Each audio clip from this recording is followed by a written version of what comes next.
ಇವತ್ತು ನಮ್ಮ ತೋಟದಲ್ಲಿ ಬೋರ್ವೆಲ್ ಪಾಯಿಂಟ್ ಮಾಡಿಸ್ತಾ ಇದ್ದೀವಿ. ಇವ್ರ ಹೆಸರು ಬಾಲ. ಅವರು ಬೋರ್ವೆಲ್ ಪಾಯಿಂಟ್ನ ಮಾಡ್ತಾರೆ ಹೊಲದಲ್ಲೆಲ್ಲ.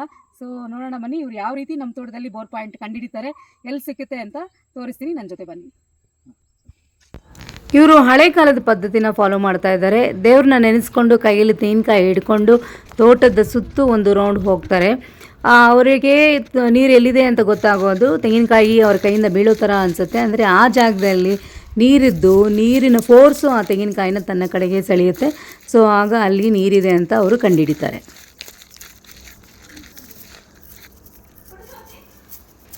ನಮ್ಮ ತೋಟ ಪೂರ್ತಿ ಹುಡುಕಿ ಬೋರ್ವೆಲ್ ಪಾಯಿಂಟು ಇಲ್ಲಿ ಸಿಕ್ಕಿದೆ. ಈಗ ನೀವು ನೋಡ್ಬೋದು, ತೆಂಗಿನಕಾಯಿ ಮೇಲೆ ನಿಂಬೆಹಣ್ಣು ನಿಂತಿದೆ.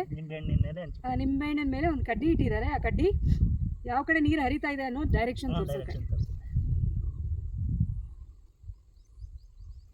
ಈ ಡೈರೆಕ್ಷನ್ ನೀರು ಹರಿತಾ ಇದೆ. ಸೊ ನಾವು ಇಲ್ಲಿ ಬೋರ್ ಕೊರಿಸ್ಬೋದು ನಮ್ಮ ತೋಟಕ್ಕೆ.